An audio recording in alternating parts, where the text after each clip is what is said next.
Bihar news में स्वागत है आपका दोस्तों। मैं हूं फिर दोस्त गनी और आप देख रहे हैं केडीबी लाइव। दोस्तों आज हो चुका है 27 अगस्त 2023। तो आज की पूरे बिहार की टॉप न्यूज लेकर आए हैं आपके लिए। दोस्तों वीडियो शुरू करने से पहले आपको बता दें कि अगर आप नए आए हैं इस चैनल पर तो फिर इस चैनल को सब्सक्राइब करके बेल आइकन को प्रेस कर दीजिए और साथ ही वीडियो को लाइक कर दीजिए, अपने दोस्तों के साथ शेयर भी कीजिए। तो चलिए शुरू करते हैं आज की पूरे बिहार की टॉप न्यूज। दोस्तों आज बिहार न्यूज की शुरुआत टॉप हेडलाइन के साथ करते हैं। तो बात करते हैं कि बिहार बनेगा निवेशकों की पहली पसंद। पटना में होगा वैश्विक निवेशक शिखर सम्मेलन। 13 और 14 दिसंबर को हजारों करोड़ के निवेश पर नजर।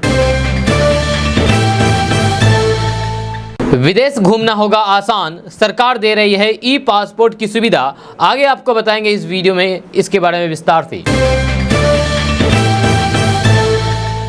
अब बीपीएससी परीक्षा ना की पास तो नहीं होगी शादी। बिहार में टीचर बनने के बदले नियमों से अभ्यर्थी परेशान। फिर बड़ी लास्ट डेट, अब 31 अगस्त तक करें नवोदय विद्यालय की कक्षा 6 में एडमिशन के लिए आवेदन। बीपीएससी में क्वेश्चन पेपर में पूछा गया घुमा देने वाला सवाल, सही जवाब देने में यूजर्स भी हो गए कंफ्यूज। अगले 24 घंटे में कम होगा मानसून का जोर। आज 18 जिलों में भारी बारिश का अलर्ट। बिहार के पहले एक्सप्रेसवे का सर्वे जल्द, 4 घंटे में बक्सर से भागलपुर। लेटेस्ट अपडेट आया सामने। सीएम नीतीश कुमार का बड़ा निर्णय, बिहार में पहले से अधिक पावरफुल होंगे बीडीओ। जाने क्या होगा नया काम। पहली पत्नी के रहते दूसरी महिला से इश्क लड़ाना पड़ गया महंगा। ऑफिस में घुसकर के पत्नी ने इंजीनियर पति को चप्पल से पीटा। नीतीश कुमार का नया फरमान, सोशल मीडिया पर एक्टिव रहे सभी विभाग। जिला प्रशासन को भी मिला फॉलोअर्स बढ़ाने का निर्देश। केंद्रीय सुरक्षा बलों को लेकर के जारी हुआ नया फरमान, अब यूनिफॉर्म में वीडियो और रील बनाने पर होगा एक्शन। बिहार में जल्द होगा पंचायत उपचुनाव। 1400 खाली पदों पर चुनाव की तैयारी में जुटा निर्वाचन आयोग। लालू की जमानत रद्द करने को लेकर के दायर याचिका पर बोले सीएम नीतीश, सेंट्रल वाला आजकल सबको जानबूझकर के तंग कर रहा है, इसका कोई मतलब नहीं। सड़कों पर लड़कियों को छेड़ते हैं आरएसएस और बीजेपी वाले। मंत्री तेज प्रताप यादव का बड़ा आरोप, अपनी गिरेवा में झांके भगवा पार्टी। तेजस्वी यादव के विभाग का नया कारनामा, जेएलएनएमसीएच के डॉक्टरों की बड़ी लापरवाही। सर्जरी के बाद महिला के पेट में छोड़ दिया कपड़ा, संसद में आई जान। शिक्षक भर्ती के सवाल रहे कठिन, जाने कितने नंबर वाला हो सकता है पास। आपको आगे बताएंगे इस वीडियो में विस्तार से। कोसी बराज के 56 फाटक खुले, बाढ़ के खतरे को देखते हुए हाई अलर्ट। अब मंत्रियों के प्राइवेट पीए नहीं दे सकेंगे सरकारी काम में दखल। शिक्षक भर्ती परीक्षा के आखिरी दिन, ट्रेन में सवार होने के लिए जद्दोजहद करते दिखा छात्रों का हुजूम। 10,000 विद्यालयों में जल्द लगेंगे कंप्यूटर, इंस्ट्रक्शन की होगी भर्ती। बिहार के इन शिक्षकों को बकाया सैलरी देने का रास्ता साफ। नीतीश सरकार ने जारी किए 251 करोड़ रुपए। दोस्तों अब खबर विस्तार से। तो बात करते हैं कि बिहार में शिक्षक भर्ती परीक्षा की कल आखिरी दिन था। जब कल आखिरी दिन में पटना जंक्शन का नजारा देखने योग्य रहा। स्टेशन और ट्रेन भीड़ से खचाखच भरी हुई नजर आई। जब बीपीएससी की ओर से आयोजित शिक्षक भर्ती परीक्षा में शामिल परीक्षार्थी पटना स्टेशन पर ट्रेन में सवार होने के लिए जद्दोजहद करते दिखे। जब पटना जंक्शन पर लोग ट्रेन पकड़ने के लिए एक दूसरे के साथ धक्का मुक्की करते हुए भी नजर आए। आपको बता दें कि शिक्षक नियुक्ति परीक्षा के दूसरे दिन शुक्रवार को परीक्षा के दौरान 11 फर्जी अभ्यर्थी पकड़े गए थे। इससे परीक्षार्थियों के बीच हरकत मच गया था। इस दौरान पटना स्टेशन पर ट्रेनों में सीट लूटने की भी होड़ मची रही। खिड़की के सहारे भी परीक्षार्थी ट्रेन में घुसते हुए नजर आए। जहां अभ्यर्थियों की वापसी के लिए रेलवे ने शनिवार तक प्रतिदिन 28 स्पेशल ट्रेनों का संचालन किया था। दोस्तों बात करते हैं कि बिहार के रहने वाला एक युवक पाकिस्तानी एजेंट बनकर के काम कर रहा था पाकिस्तान के लिए। जहाँ वह पाकिस्तानी एक लड़की के हनी ट्रैप में फंस करके पाकिस्तान को भारत की सूचनाएं भेजा करता था। शुक्रवार को सैन्य खुफिया जानकारी के आधार पर बिहार के 26 साल के युवक को कोलकाता एसटीएफ ने गिरफ्तार कर लिया है। यह गिरफ्तार युवक का नाम भक्तबंशी झा है। यह आरोप है कि वह पाकिस्तान की खुफिया एजेंसी को लगातार सूचनाएं दे रहा था। आरोपी भक्तबंशी झा को सैन्य खुफिया जानकारी के आधार पर कोलकाता पुलिस एसटीएफ ने उसे कोलकाता के कार्यालय में बुलाया था।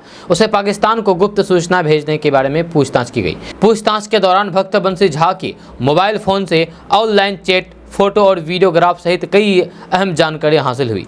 जहां आरोपी ने अपने मोबाइल फोन से पाकिस्तानी खुफिया एजेंट को भेजा था। बाद में कोलकाता एसटीएफ ने पाकिस्तान को खुफिया सूचना भेजने के आरोप में गिरफ्तार कर लिया है। जानकारी के अनुसार आरोपी भक्तबंशी झा दिल्ली में एक कुरियर कंपनी में काम करता था। आरोपी कुरियर डिलीवरी के लिए काम करते हुए एक फेसबुक पर एक पाकिस्तानी खुफिया एजेंट के संपर्क में आ गया। पाकिस्तानी एजेंट ने फेसबुक पर खुद को अरुषि शर्मा बताया था और उसी नाम पर फेसबुक पर अपनी प्रोफाइल बनाई थी। जहां उसने भक्तबंशी झा से दोस्ती कर ली और फेसबुक की दोस्ती व्हाट्सएप तक पहुंच गई और फिर दोनों इस पर बात करने लगे।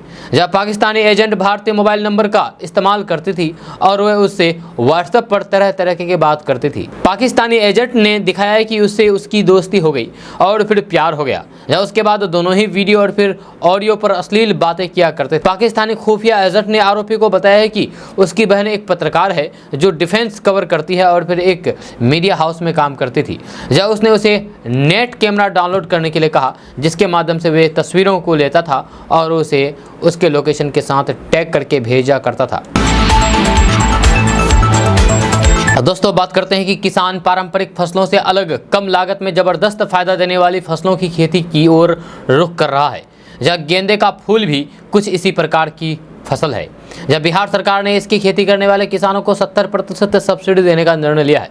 जब बिहार सरकार एकीकृत बागवानी विकास मिशन योजना के तहत गेंदा फूल की खेती करने के लिए 70% अनुदान दे रही है। जब सरकार ने प्रति हेक्टेयर गेंदे के फूल की लागत 40,000 रुपये रखी है। ऐसे में 70% की सब्सिडी के हिसाब से किसानों को गेंदे के फूल की खेती पर 28,000 रुपये प्राप्त होंगे। यह इस योजना का लाभ लेने के लिए किसान www.horticulture.bihar.gov.in पर आवेदन कर सकते हैं। गेंदे के फूल की खेती की सबसे विशेष बात यह है कि ये 45 से 60 दिनों के भीतर इसकी फसल तुराई के लिए तैयार हो जाती है।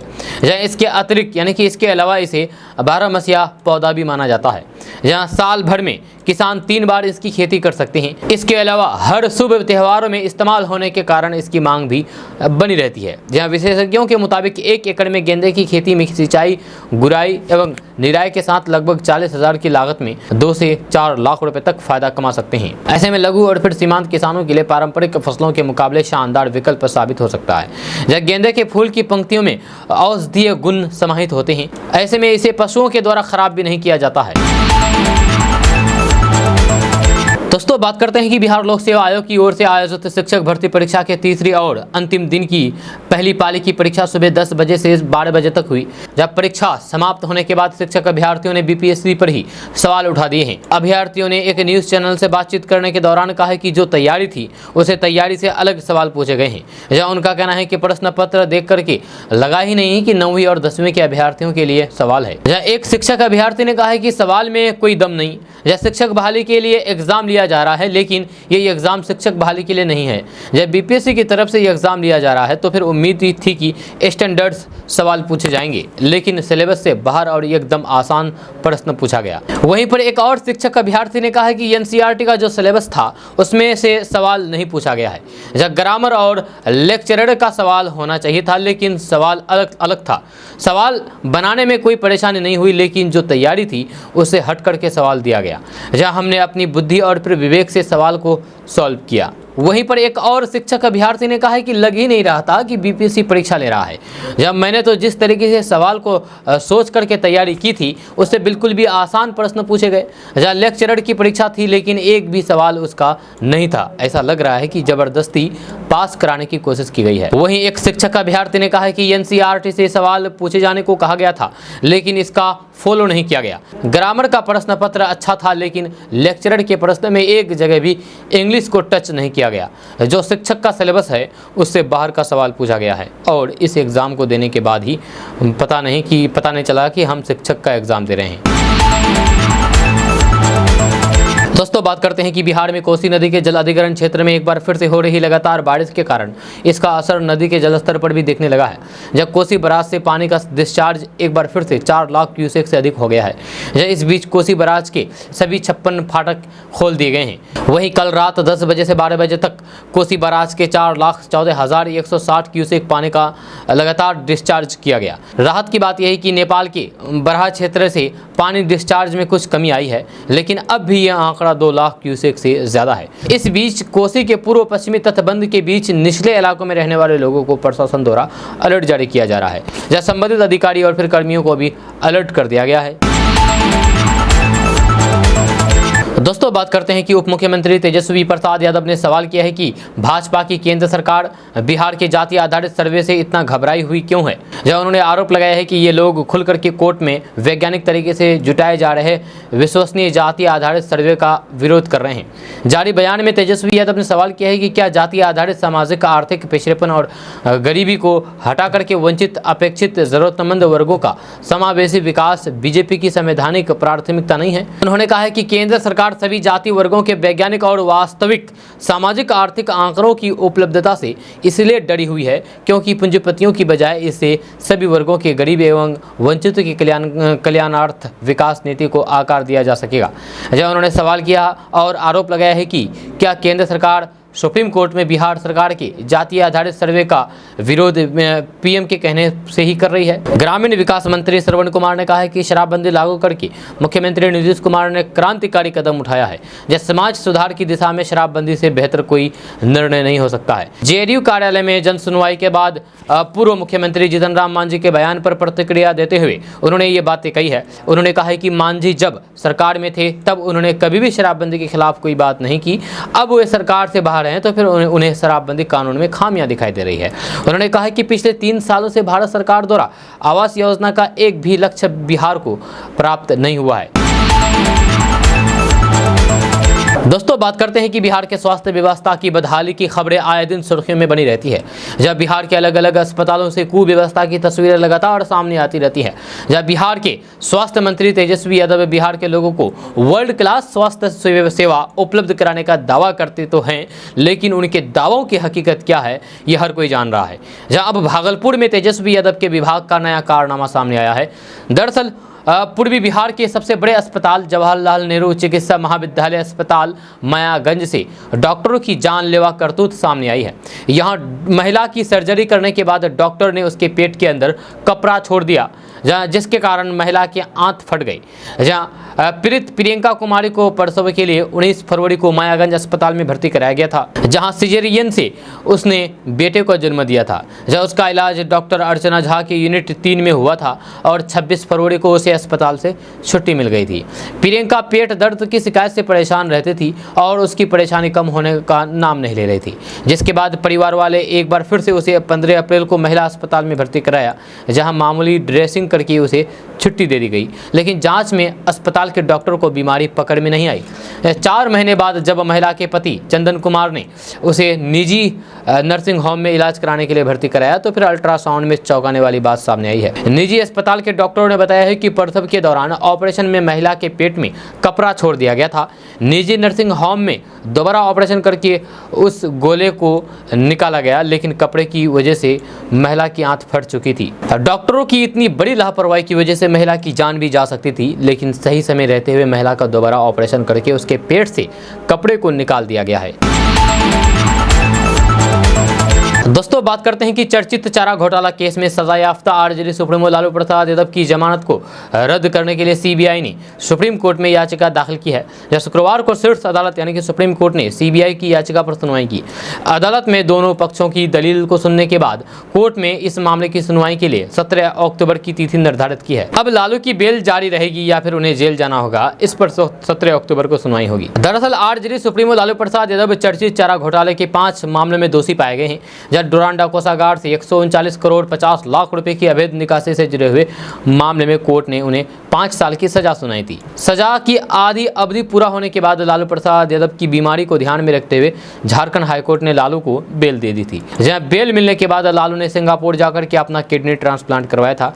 जब किडनी ट्रांसप्लांट के बाद लालू प्रसाद यादव पूरी तरीके से ठीक हो गए हैं और अब राजनीतिक कार्यक्रमों में शामिल हो रहे हैं। ऐसे में लालू की बेल रद्द करने के लिए सीबीआई ने सुप्रीम कोर्ट में याचिका दाखिल किया है। जब सीबीआई ने लालू की जमानत को चुनौती देते हुए कहा था कि लालू को बेल खराब तबीयत और इलाज के लिए मिला था।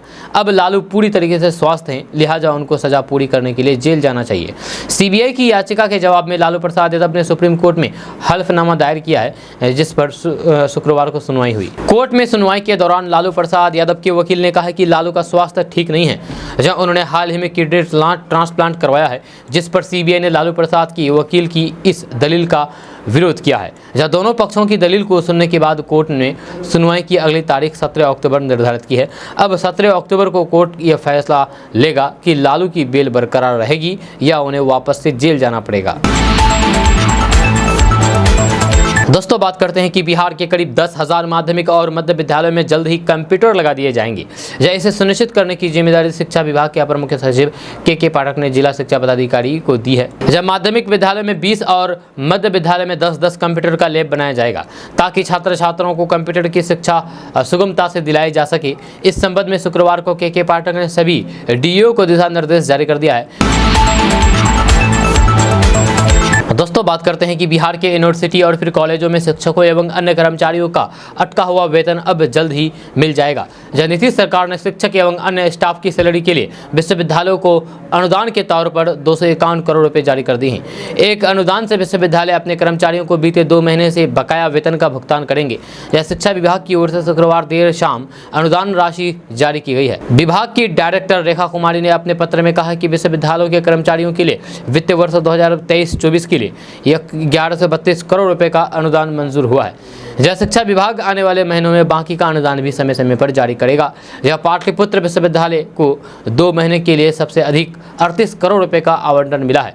इसके बाद बिहार विश्वविद्यालय मुजफ्फरपुर को 31 करोड़ रुपए का, LN मिथिला विश्वविद्यालय दरभंगा को 29 करोड़ रुपए और फिर मगध विश्वविद्यालय को 28 करोड़ रुपए का अनुदान मिल गया है। आपको बता दें कि राज्य के यानी कि बिहार के विश्वविद्यालय में शिक्षक एवं अन्य कर्मचारियों को बीते जून महीने से वेतन नहीं मिला था। सरकार द्वारा राशि जारी करने के बाद अब अगले कुछ दिनों के भीतर उनका बकाया वेतन खाते में जमा हो जाएगा। दोस्तों बात करते हैं कि बिहार में इंटर पास होने के बाद अगर आप आगे की पढ़ाई करना चाहते हैं और आपके पास पैसा नहीं है, तो आप बिहार स्टूडेंट क्रेडिट कार्ड योजना के लिए आवेदन कर सकते हैं। इसके लिए ऑनलाइन के द्वारा आवेदन किया जा रहा है। खबर के अनुसार बिहार सरकार बिहार के छात्रों को बिहार स्टूडेंट क्रेडिट कार्ड योजना के तहत 4 लाख रुपए तक का लोन उपलब्ध कराती है। इस लोन को लेकर के छात्र उच्च शिक्षा जैसे स्नातक, BA, BSc, B pharma, nursing, engineering आदि की पढ़ाई कर सकते हैं। आपको बता दें कि सुमित्रा महिला महाविद्यालय के सभागार में जिला निबंधन एवं परामर्श केंद्र बक्सर के तत्वाधान में एक कार्यक्रम का आयोजन किया गया, जिसमें बिहार स्टूडेंट क्रेडिट कार्ड योजना के बारे में जानकारी दी गई, ताकि छात्राएं इसका लाभ ले सके। बिहार स्टूडेंट क्रेडिट कार्ड योजना 2023 के तहत छात्र छात्राओं को लोन देने के लिए ऑनलाइन के द्वारा आवेदन किया जा रहा है। बहुत से लोगों को इसके बारे में नहीं मालूम है, इसी वजह से KDB लाइव बता रहा है। आपको बता दें कि बिहार सरकार के द्वारा इस योजना को बहुत पहले ही शुरू कर दिया गया है, लेकिन अभी तक बहुत सारे स्टूडेंट को इस चीज़ के बारे में नहीं पता है, जिससे वो अपना लाभ ले सके। इसीलिए KDB लाइव हमेशा लोगों की हित के लिए पहल करता है। KDB लाइव वही बातें बोलते हैं जो लोगों की भलाई हो। आपको बता दूं कि इसका लाभ लेकर के छात्र छात्राएं मान्यता प्राप्त संस्थान में पढ़ाई कर सकते हैं और उच्च शिक्षा हासिल कर सकते हैं। दोस्तों बात करते हैं कि बिहार के कॉलेजों में पढ़ाई करने वाले छात्र छात्राओं के लिए बड़ी खबर सामने आ रही है। ताज़ा रिपोर्ट्स के मुताबिक बिहार में स्नातक का फॉर्म भरते समय सभी छात्र छात्राओं को 75% उपस्थिति का सबूत देना होगा। इसको लेकर के आदेश जारी कर दिया गया है। खबर के अनुसार बिहार के कॉलेजों में जिस छात्र छात्रा का परीक्षा फॉर्म भरे जा रहे हैं, उनसे 75% उपस्थिति का प्रमाण पत्र देना अनिवार्य है। इसके लिए राज्यपाल सचिवालय के द्वारा संबंधित महाविद्यालय के प्राचार्य को पत्र भेजा गया है। आपको बता दें कि वीर कुंवर सिंह विश्वविद्यालय की ओर से स्नातक पार्ट 2 के सत्र 2021-24 और फिर स्नातक पार्ट 2 सत्र 2020-23 की कला, विज्ञान और फिर वाणिज्य संकाय का परीक्षा फॉर्म ऑनलाइन भरा जा रहा है। ऐसे में 75% उपस्थिति को लेकर के छात्रों की चिंता सताने लगी है। दोस्तों बात करते हैं कि बिहार में किसानों की आय को बढ़ाने के लिए सरकार के द्वारा गौपालन प्रोत्साहन योजना चलाई जा रही है। इस योजना के तहत गाय खरीदने के लिए किसानों को सरकार के द्वारा सब्सिडी दी जाएगी। इसका लाभ लेकर के किसान दूध का बिजनेस कर सकते हैं। खबर के अनुसार 2 से 4 गाय की खरीद पर सरकार SC ST OBC वर्ग के लोगों को 75% का अनुदान देगी, जबकि सामान्य वर्ग के लोगों को 50% तक का अनुदान देगी। वहीं 15 से 20 गाय की खरीद पर सभी वर्ग के लोगों को 40% अनुदान मिलेगा। आपको बता दें कि इस योजना के लिए ऑनलाइन आवेदन करने की प्रक्रिया शुरू हो गई है। अगर आप गौपालन प्रोत्साहन योजना का लाभ लेना चाहते हैं तो फिर आप संबंधित वेबसाइट पोर्टल पर जाकर के आप ऑनलाइन के द्वारा आवेदन की प्रक्रिया को पूरा करें। इस योजना का लाभ किसान परिवार और फिर बेरोजगार युवाओं को मिलेगा। आवेदन के लिए दस्तावेजों के बारे में अगर बात किया जाए तो आवेदक का Aadhaar card, voter ID card, ration card, जमीन की रजिस्ट्री, जाति प्रमाण पत्र, bank passbook, passport size photo, mobile number आदि होना जरूरी है। अब आप सोच रहे होंगे कि इसके लिए आवेदन कैसे करें, तो आपको बता दूं कि आप www.bihar.gov.in वेबसाइट पर जाकर के आप आवेदन कर सकते हैं ऑनलाइन के द्वारा। दोस्तों बात करते हैं कि रेहड़ी पटरी वालों को कारोबार के लिए बैंकों से लोन दिलाने वाली PM स्वनिधि योजना का दायरा बढ़ाया जा सकता है। केंद्र सरकार इस योजना के अब तक के असर का आकलन करके इसका विस्तार करने की तैयारी कर रही है। आवास एवं शहरी कार्य मंत्रालय की इस महत्वाकांक्षी योजनाओं के लाभार्थियों की संख्या 1 करोड़ तक बढ़ाने की दिशा में काम शुरू हो गया है, जहां अब ये संख्या 50 लाख से कुछ अधिक है। यह खास बात यह है कि इस योजना के लाभार्थियों में महिलाओं की संख्या 50% के करीब है। यह स्पष्ट है कि PM स्वनिधि योजना भविष्य में वित्तीय समावेशन के मामले में महत्वपूर्ण योगदान दे सकती है। दोस्तों बात करते हैं कि बिहार को अपने पहले एक्सप्रेसवे का तोहफा जल्द ही मिल सकता है। जब बक्सर से भागलपुर तक एक्सप्रेसवे बनेगा या नहीं, इसके लिए भारतीय राजमार्ग प्राधिकरण यानी कि NHAI जल्द सर्वे और फिर टेस्ट का काम शुरू करने वाली है। आपको बता दें कि बिहार के डिप्टी CM तेजस्वी यादव और केंद्रीय सड़क परिवहन मंत्री नितिन गडकरी के बीच दिल्ली में एक अहम बैठक हुई थी। इस हाई लेवल मीटिंग में बिहार के पहले एक्सप्रेसवे को लेकर केंद्र और राज्य सरकार के बीच सहमति बनी है। जब फिलहाल भागलपुर के बक्सर के बीच के करीब 380 किलोमीटर के सफर के लिए तकरीबन 9 घंटे तक का वक्त लगता है। अब एक्सप्रेसवे के बन जाने से बक्सर से भागलपुर तक पहुंचने के लिए सिर्फ 4 घंटे का वक्त लगेगा। जहां अमूमन एक्सप्रेसवे पर 100 से 120 किलोमीटर प्रति घंटे की रफ्तार से गाड़ियां ट्रेवल कर सकती है।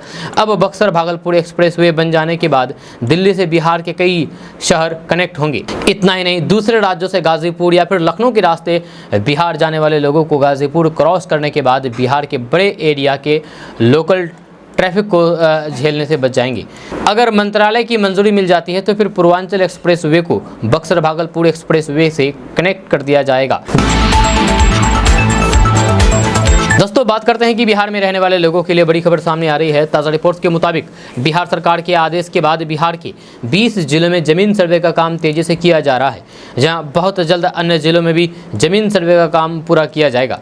खबर के अनुसार इस जमीन सर्वे के दौरान लोगों के खेत का नया खतियान तैयार किया जा रहा है। जमीन का ये नया खतियान जीवित रैयत के नाम से तैयार किया जा रहा है, जहाँ वहीं जमीन खरीद बिक्री के दौरान जमीन का ये खतियान अपडेट होता रहेगा।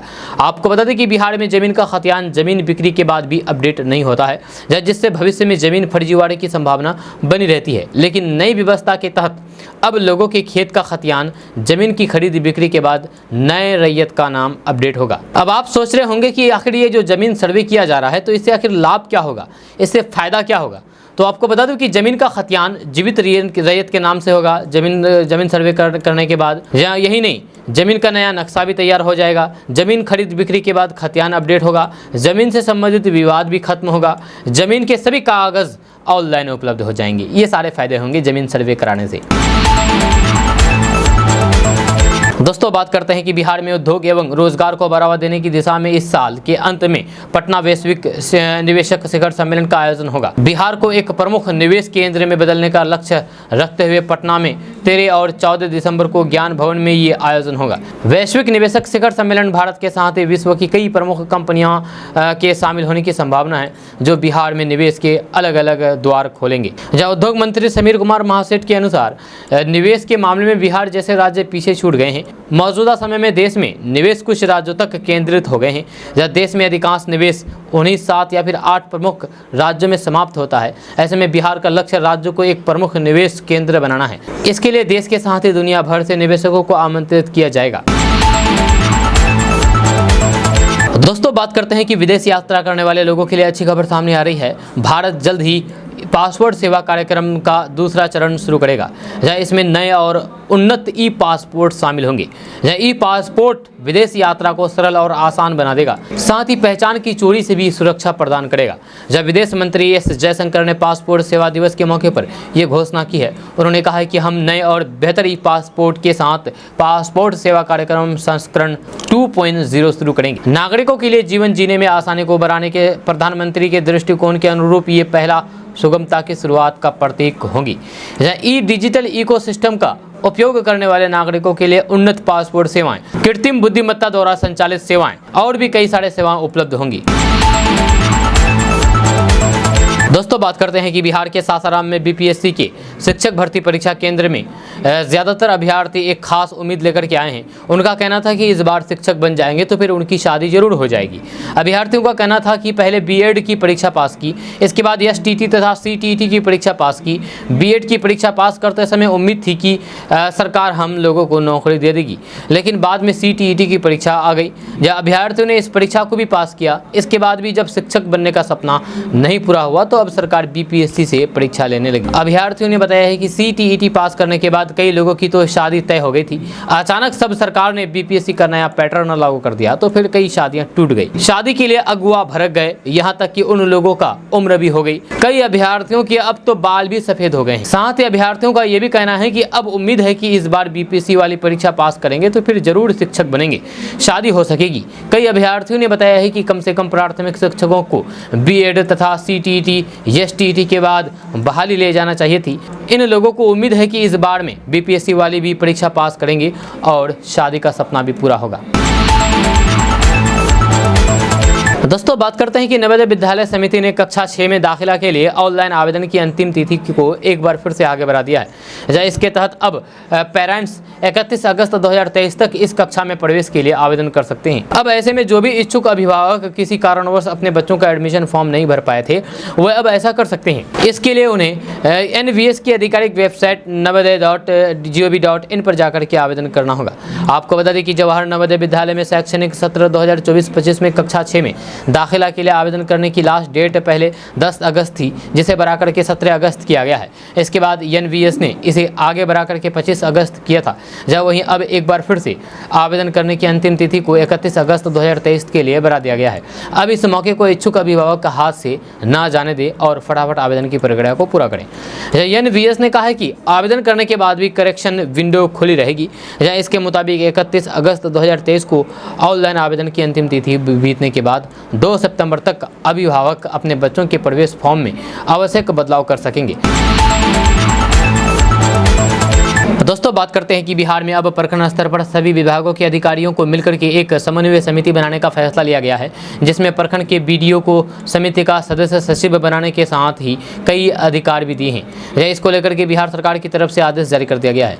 बिहार सरकार की तरफ से जारी आदेश के अनुसार बिहार के अंदर अब प्रखंड स्तर पर सभी विभागों के अधिकारियों को मिलाकर के एक समन्वय समिति बनाई जाएगी। इस समन्वय समिति की बैठक हर माह बुलाई जाएगी, जिसमें सभी भागों के पदाधिकारी की उपस्थिति अनिवार्य होगी। कोई पदाधिकारी बिना सूचना के बैठक में मौजूद नहीं होता है तो फिर उसकी रिपोर्ट सीधे डीएम और मंत्रिमंडल सचिवालय में दिया जाएगा। इसके साथ ही अगर कोई अधिकारी काम में लापरवाही करता है तो फिर उसके खिलाफ कार्रवाई की अनुशंसा भी करने का अधिकार बीडीओ को दिया गया है। इस पत्र में कहा गया है कि प्रखंड स्तरीय समन्वय समिति द्वारा सभी विभागों द्वारा संचालित विकास कार्यक्रम का जांच किया जाएगा। इस पत्र में कहा गया है कि प्रखंड स्तरीय समन्वय समिति द्वारा सभी विभागों द्वारा संचालित विकास कार्यक्रम का जांच किया जाएगा और इस कार्य में उन विभागों के प्रखंड स्तर पर पदस्थापित पदाधिकारी द्वारा प्रखंड विकास पदाधिकारी को अपेक्षित सहयोग प्रदान किया जाएगा। आपको बता दें कि बिहार के अंदर सरकारी कामकाज सही तरीके से हो, उसका लाभ बिहार की जनता को आसानी से मिल सके, इसके लिए अलग अलग विभाग बनाए गए हैं, जब वहां अधिकारियों और फिर कर्मचारियों की नियुक्ति की गई है।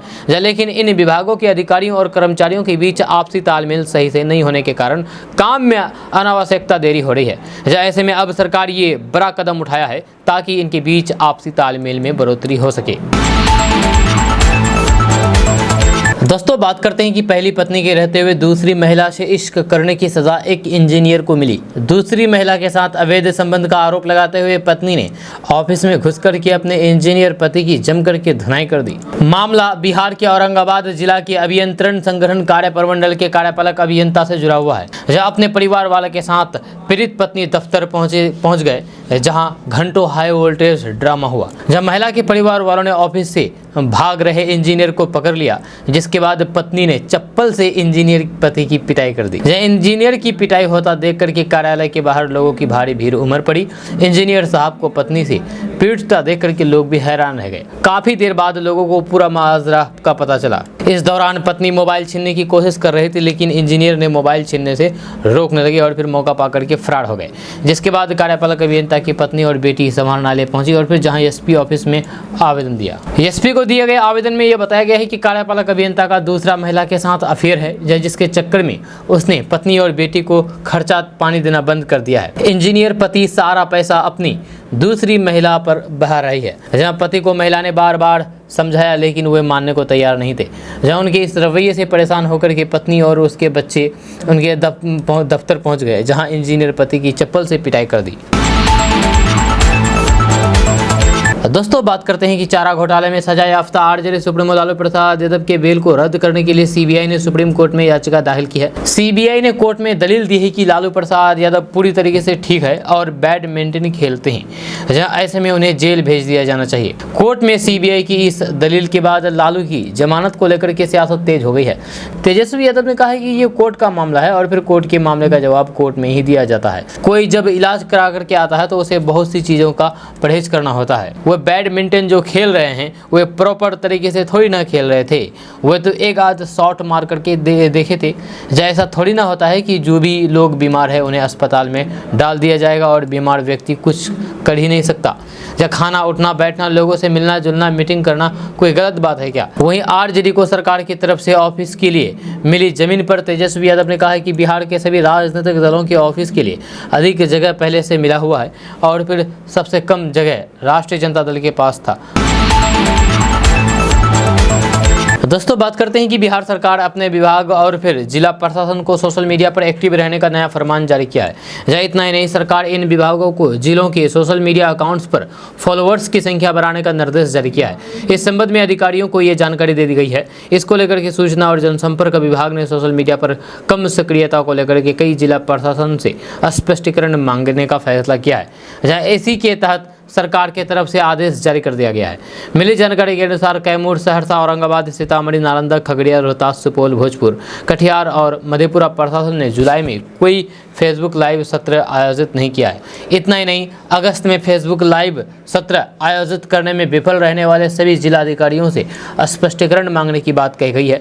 ये बता सके कि पिछले 2 महीनों से आखिरकार वह क्या वजह रही है जिसके कारण सोशल मीडिया पर कोई भी एक्टिव नहीं हुआ है। बताया जा रहा है कि सरकार की तरफ से यह फरमान जारी किया गया है कि बिहार के अलग अलग विभागों को फेसबुक, एक्स और व्हाट्सएप सहित विभिन्न सोशल मीडिया मंच पर राज्य सरकार की उपलब्धियों और फिर कल्याणकारी योजनाओं पर प्रकाश डालने के लिए कहा गया है और अधिक सक्रिय होने का भी निर्देश दिया गया है, ताकि लोगों को ये आसानी से मालूम हो सके कि सरकार कौन सी योजनाओं को लेकर लाने जा रही है। जब वहीं जिला प्रशासन को निर्देश दिया गया है कि वे सरकार की कल्याणकारी योजनाओं के संबंध में महीने में कम से कम 30 मिनट का एक फेसबुक लाइव सत्र आयोजित करें। दोस्तों बात करते हैं कि केंद्रीय सुरक्षा बलों को सोशल मीडिया गाइडलाइन जारी कर दी गई है और फिर कहा गया है कि यूनिफॉर्म में वीडियो और रील बनाने से बचें, साथ ही संवेदनशील जगहों के वीडियो ना अपलोड करें। यह केंद्रीय पुलिस बलों के जवानों को सोशल मीडिया के इस्तेमाल को लेकर के कड़ी हिदायत दी गई है। इसके साथ ही सीआरपीएफ ने अपने जवानों से कहा है कि बिना जाने समझे ऑनलाइन फ्रेंडशिप ना करें। इसके अलावा फोटो अपलोड करने में भी सावधानी बरतें, क्योंकि इस तरह से उन्हें हनी ट्रैप का शिकार बनाया जा सकता है। दरअसल सीआरपीएफ की तरफ से जो लेटर जारी किया गया है उसमें कहा गया है कि बहुत सारे जवान अपने यूनिफॉर्म में वीडियो और फोटो अपलोड करते हैं। इसके अलावा कई लोगों को चैट मैसेज भी करते हैं, जिसके बाद केंद्रीय खुफिया एजेंसियों ने अलग अलग अर्धसैनिक बलों और फिर पुलिस फोर्स को लेटर जारी किया गया है। सीआरपीएफ ने इसी को गंभीरता से लेते हुए अपने जवानों के लिए निर्देश जारी किया है और फिर कहा गया है कि वे यूनिफॉर्म में अपने वीडियो, फोटो और अपलोड ना करें और अनजान लोगों से ऑनलाइन दोस्ती ना करें। सूत्रों से मिली जानकारी के मुताबिक जवानों को कहा गया है कि सोशल मीडिया को लेकर के सख्त हिदायत की जाती है कि यूनिफॉर्म में फोटो और वीडियो अपलोड ना करें, साथ ही बिना ठीक से जांच परखे किसी को अपने फ्रेंड्स की सूची में शामिल ना करें। अगर इन निर्देशों का पालन नहीं किया जाता है तो फिर कड़ी कार्रवाई की जाएगी। दोस्तों बात करते हैं कि बिहार में जल्द ही एक बार फिर से पंचायतों में खाली पड़े पदों को लेकर के चुनाव का ऐलान किया जाएगा। इसको लेकर के राज्य निर्वाचन आयोग तैयारी में जुट गया है। जब चुनाव आयोग पहले वोटर लिस्ट की जांच पड़ताल कर रही है। जांच पूरी होने के बाद चुनाव आयोग जल्द ही चुनाव तारीख का ऐलान कर सकता है। जहां बिहार के अंदर फिलहाल सबसे अधिक पंच के पद रिक्त हैं, जहाँ इसमें अधिकांश पंच पंचायत प्रतिनिधियों की असामयिक निधन के कारण खाली हुआ है। दरअसल बिहार में 2021 में पंचायत चुनाव हुआ था, लेकिन कई जगहों पर पंच के कई पद खाली रह गए थे, जिसके बाद पंच समेत अन्य खाली पड़े पदों के लिए 2022 में उपचुनाव कराया गया था। इसके बाद भी पंच के लिए कई जगहों पर उम्मीदवार ही नहीं मिले। इसलिए पंचायती राज विभाग ने राज्य निर्वाचन आयोग को रिक्त पदों पर उपयुक्त चुनाव कराने की अनुशंसा की है, जिसके बाद अब पंच के साथ ही अन्य रिक्त पदों के लिए भी उपचुनाव कराए जाएंगे। आपको बता दें कि पटना जिले में 103 पदों पर उपचुनाव होना है, जिसमें सबसे अधिक पंच के 75 पद है, जबकि वार्ड सदस्य के 21 और फिर पंचायत समिति सदस्य की 3 सीटें खाली है। इसके अलावा सरपंच के लिए भी 3 पद खाली है। अब इन पदों पर चुनाव को लेकर के फिलहाल मतदाता लिस्ट का अब पूर्ण निरीक्षण चल रहा है। जिन इलाकों में पंचायत उपचुनाव होना है वहां मतदाता सूची को अद्यतन किया जा रहा है। दोस्तों आज का न्यूज़ बस यहाँ तक। कैसा लगा आपको नीचे कमेंट बॉक्स में कमेंट करके ज़रूर बताइएगा। अगर आप हमारे चैनल पर नए आए हैं तो फिर चैनल को सब्सक्राइब करके बेल आइकन को प्रेस कर दीजिए और साथ ही वीडियो को लाइक कर दीजिए, अपने दोस्तों के साथ शेयर भी कीजिए। तो चलिए मिलते हैं फिर नेक्स्ट वीडियो के साथ, तब तक के लिए जय हिंद, जय बिहार।